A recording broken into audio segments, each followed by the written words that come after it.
Hi everyone, how are you today? Hope you're all fine. Today in this video you will learn about descriptive paragraph. In the last lesson we learned about writing a descriptive paragraph about a person. This time it will be about a place, how to describe a place. But first let's revise some rules related to how to write a descriptive paragraph. First, start with a plan. Plan your paragraph. Put a plan for your work. What are you going to write about? How? And why? Then, choose the place that you want to describe. You are asked to describe a place. Choose this place. Your bedroom, your classroom, your favorite garden, your favorite place to go, any place you'd like to describe. And then, choose or write a catchy title. I always tell you in class that your title should be creative, should be a nice one, should be catchy. Why? Because a catchy title catches the reader's attention. Then, when you want to start your paragraph, choose a good introduction sentence at the start of your paragraph. It will help you catch the reader's attention. Keep this sentence clear and concise. We all know that you should start with a topic sentence. Just this topic sentence is the start of your paragraph. It will tell the place that you are going to talk about. Okay, but make it short, concise, brief one, and most importantly clear. Then organize your ideas. Your ideas should be organized. Use specific details that will help the reader imagine the place. In a descriptive writing, you are giving the reader an image about the place that you are describing. So use details, use specific details that will make the image more clear for the reader. And one more note, that you should avoid redundancy, which means that you should avoid repetition. Don't repeat details, don't repeat sentences, don't repeat the same words. Okay, use different words. And finally, end your paragraph with a good concluding sentence. The concluding sentence, it should perfectly end your paragraph and should certainly be different from the topic sentence. These are some general rules about writing a descriptive paragraph. Let's see what is a descriptive paragraph. How do we describe a place? A descriptive paragraph doesn't only describe a person. We already said that. It can describe a place too. While describing a place, the writer uses details to paint a picture with words and create vivid images in the reader's mind. When writing a descriptive paragraph, when describing a place, you, my students, are like painters. You are painting the image of the place that you are describing, but you are not using colors, you are using your own words. So be creative, use vivid images, use vivid details to make the image more clear. These details should appeal to the reader's senses, that include sight, hearing, smelling, touching, and tasting. You should include your senses while writing a descriptive paragraph. Use sensory details. Now, when describing a place, this place can be an indoor place or interior, which is a closed place, or an outdoor exterior place, which is an open place. Let's start with interior places. We describe the main aspects of the place in detail, and we mostly use prepositions like above, under, beside, between, behind, next to, opposite to, in front of, or any other prepositions. Why? Because these prepositions show you or show the reader the place of the things that you are describing. They make the reader imagine how things are placed. In addition to these prepositions, use adjectives. Adjectives that describe the shape, color, size, or whatever. A descriptive paragraph mostly relies on adjectives. Okay? Use as much adjectives as you can. Big, round, high, yellow, green, black, any color is an adjective, or use any adjective you'd like to use. Let me show you some examples. The place is spacious. Spacious is an adjective, it means wide or vast. The kitchen is next to the living room. Let's say this person here is describing his house, his home. He says, the kitchen is next to the living room. Next to here is a preposition. It shows the place of the kitchen. On the table, on, beside the bed, another preposition. Behind the door, opposite to the bedroom. Okay? So when describing an interior place, we use adjectives and prepositions. What about exterior places?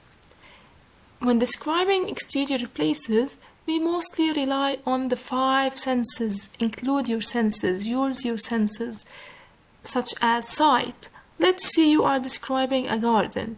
You tell me that you see there are different trees, colorful flowers, ponds, rivers, the benches, the kids playing, or some animals moving around. Okay? Smell. What do you smell there? The scent of the flowers.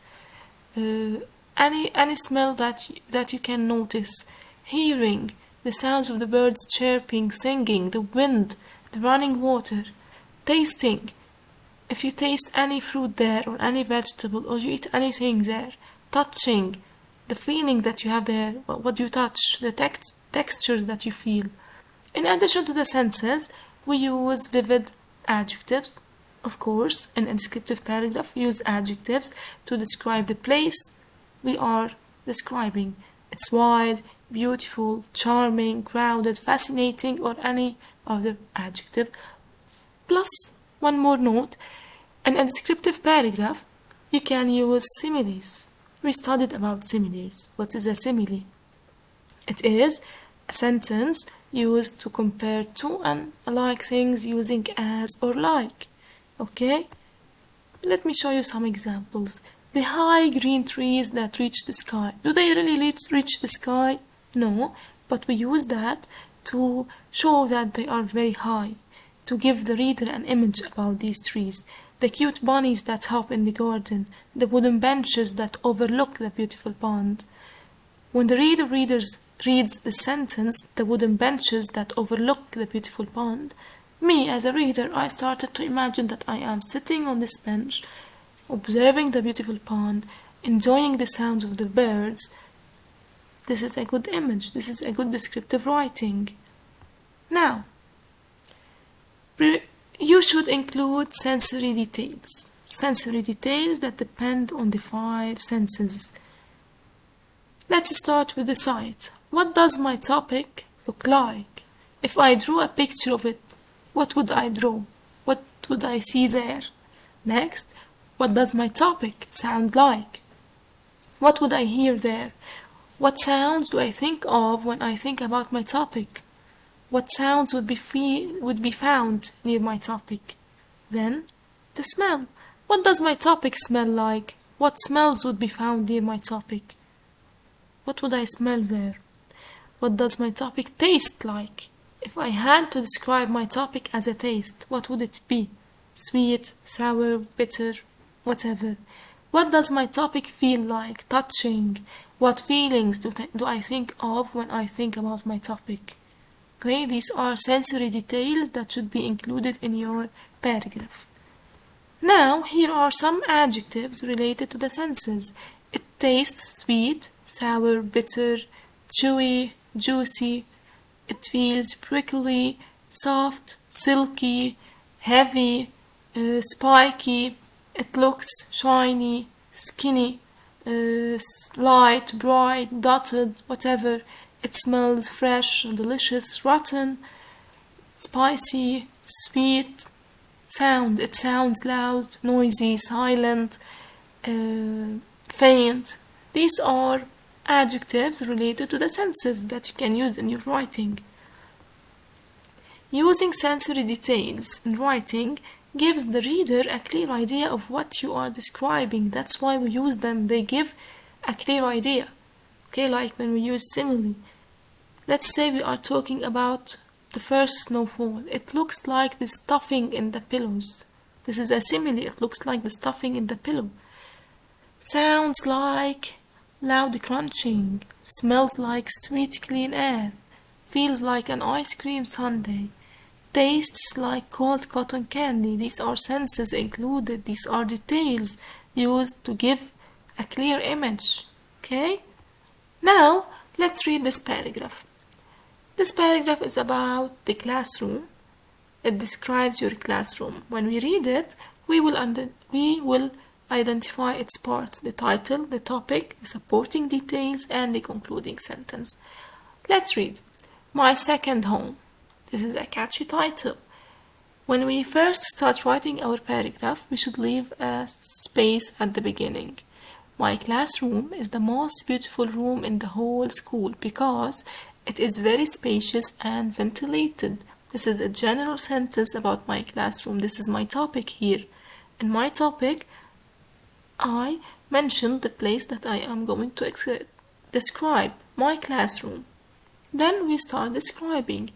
It is opposite to the supervisor's office. Opposite to, this is a preposition. You can see many colorful charts and fascinating paintings adorning the room, and a big whiteboard fixed to the smooth wall. Here, in this part, we are using our sight. You can see. Okay, we are describing what we see in the classroom. In addition, here is a transitional signal. It is used to connect the ideas together. It makes the paragraph more organized, more connected. There is an LCD projector that looks like TV display where the teacher displays different images and videos. We are also describing what we see in the classroom, and we used a simile here. There is an LCD projector that looks like TV display. Okay? Moreover, another transitional signal. We use a comma after it. There is a comfortable chair and a brown table for the teacher beside the window. Across the window, the sun's gleaming rays bring light into the room. You can also hear. We have another sense here, which is hearing. The birds' pleasant chirping since the window overlooks a massive orchard. We use two senses, sight and hearing. Okay? Now we have all in all. When you see this phrase, all in all, the concluding sentence comes after it. I love my classroom because it makes me feel happy and motivates me to study. So this is a good descriptive paragraph. It has a clear topic. It has supporting details, using sensory details, using adjectives, using prepositions, and at the end we have a good concluding sentence. Okay? Here is the title, My Second Home. This is the topic sentence. Then we have the supporting details, the details that we use to describe the classroom, and at the end we have the concluding sentence. This is a well-organized paragraph. It is connected, it is clear, it gives the reader a clear image about the classroom. This is how a descriptive paragraph should be. I hope you enjoyed your video and you've understood everything, and in case you have a question you can ask when I see you soon. Bye bye.